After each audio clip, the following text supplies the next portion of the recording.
अपना depreciation. So guys यहाँ पे अपना स्टार्ट होता है चैप्टर नंबर जो भी है, ये 5 है आई थिंक, डायग्रामेटिक प्रेजेंटेशन। ठीक है जी। एंड डायग्रामेटिक प्रेजेंटेशन के अंदर बहुत ही सिंपल है, हिस्टोग्राम बनाना है। बार ग्राफ बनाया था है? बार ग्राफ में बीच में स्पेसेस छोड़े थे आपने, हिस्टोग्राम में बीच में स्पेसेस नहीं आते, हिस्टोग्राम में बीच में स्पेसेस नहीं आते।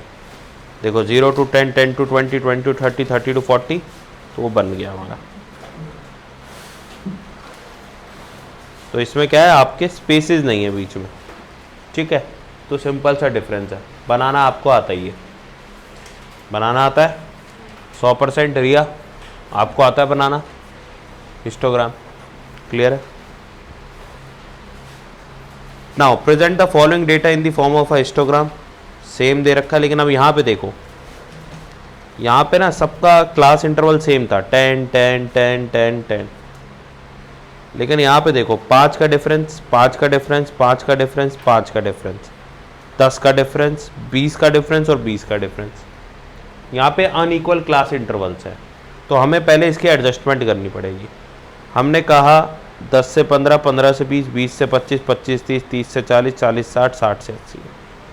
क्लियर है। एडजस्टमेंट फैक्टर देखो, सब में कॉमन क्या है, सब में कॉमन है 5, मिनिमम 5 का तो है ना डिफरेंस, और 20 में मतलब 20 भी 5 की टेबल में आता है। अब देखो यहाँ पे फ्रीक्वेंसी दे रखी है, क्वेश्चन के अंदर ही गिवन है। अब एडजस्टमेंट फैक्टर क्या है, कितने इंटरवल है इसमें, 5 का इंटरवल है और 5 से डिवाइड करें, यानी एक ही इंटरवल है इसके अंदर। 5 का डिफरेंस है, 5 से डिवाइड करा 1, 5 का डिफरेंस है, 5 से डिवाइड करा 1, 5 का डिफरेंस है, 5 से डिवाइड करा 1। लेकिन यहाँ देखो, यहाँ डिफरेंस कितना है, 30 और 40 के बीच में, यानी 5 वाले इंटरवल 2 आए हैं, 5 वाले इंटरवल 2 आए हैं। तो एडजस्टमेंट फैक्टर से पता लग गया, 20 डिवाइड बाय 5 4, 20 डिवाइडेड बाय 5 4, क्योंकि 20 का डिफरेंस है और एडजस्टमेंट फैक्टर हमने 5 लिया है, कॉमन फैक्टर। भाई बात क्लियर है, इतने तक में कोई डाउट नहीं। अब क्या करोगे, जो फ्रीक्वेंसी है ना उसको इस एडजस्टमेंट फैक्टर से डिवाइड करो। 60 divided by 1 7, 10 divided by 1 10, 27 divided by 1 27, 15 divided by 1 15, 12 divided by 2 6, और 12 डिवाइडेड बाय 4 3, और 8 डिवाइडेड बाय 4 2। और एक ना बेसिक बात बताओ, ये तो चलो इन्होंने इतना उस तरीके से लिखा है, तुम जरा बेसिक बात बताओ मेरे को। बेसिक बात ये है, हम मानते हैं कि नॉर्मल हमारे 5 5 के थे, 5 5 के डिफरेंस वाले इंटरवल थे।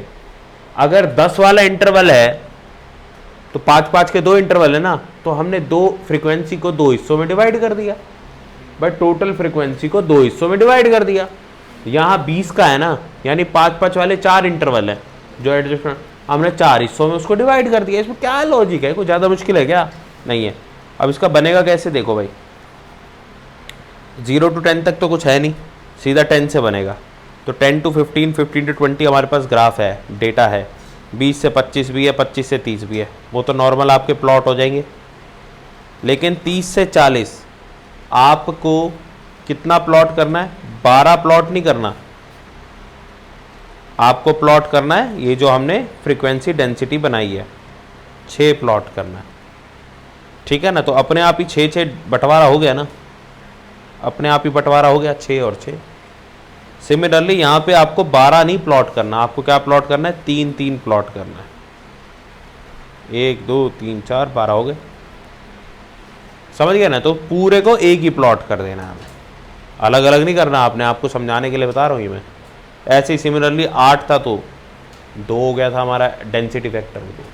तो ये इंपॉर्टेंट है, पेपर में आ सकता है। क्लियर है बात? अभी बताऊंगा। इसके बाद जो है following table shows number of students of a college, इसमें फ्रीक्वेंसी पॉलीगन बनाना है। फ्रीक्वेंसी पॉलीगन और फ्रीक्वेंसी कर्व दोनों डिफरेंस क्या होता है, इसको स्केल से बनाया जाता है, बिल्कुल स्ट्रेट स्ट्रेट स्ट्रेट।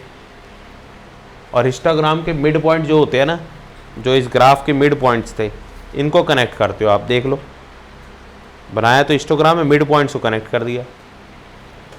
ध्यान रखना नेगेटिव एक्सिस से लाइन लेके जानी होती है। क्लियर है बात? और स्ट्रेट लाइंस है, तो यहाँ पे भी ऐसे ही है। अब यहाँ पे फ्रीक्वेंसी पॉलीगन है विदाउट हिस्टोग्राम, आप डायरेक्टली भी पॉइंट लगा सकते हो,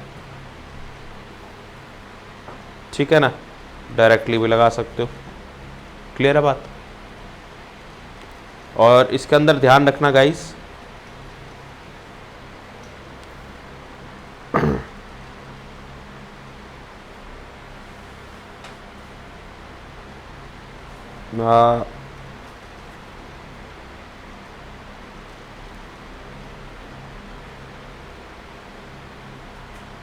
इसको अभी बाद में बता देंगे। चलो आगे देखो, make a frequency curve. Frequency curve के अंदर देखो है तो सेम, बस फ्री हैंड बनाया गया है।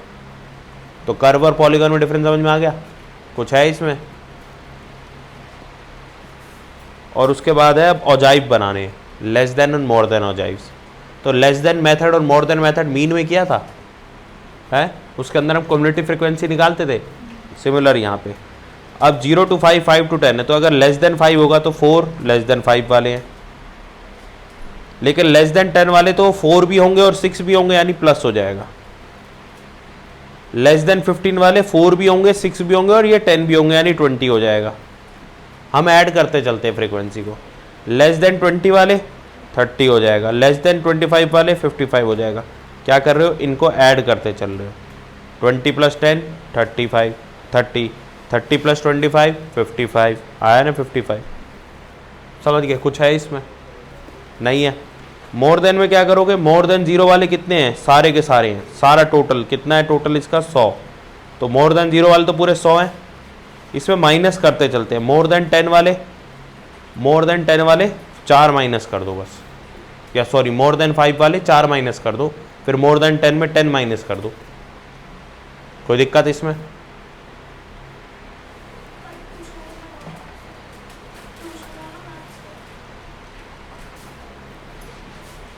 ठीक है भाई गाइस, कोई डाउट इसमें? और इन ऑजाइव्स को आप प्लॉट कर सकते हो, प्लॉट करने में तो कोई दिक्कत नहीं है किसी को भी। ये मोर देन ऑजाइव प्लॉट हो गया ऊपर से नीचे, and less than ogive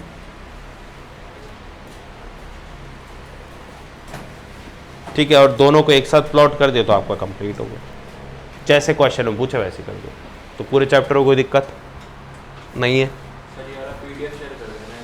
share तो PDF कर देंगे ब्रदर, और ये वाले सारे क्वेश्चन एक बार प्रैक्टिस करेंगे आप सब लोग, ठीक है। कोई डाउट होगा तो अभी पूछ लोगे ना, वीडियो ऑफ कर दो।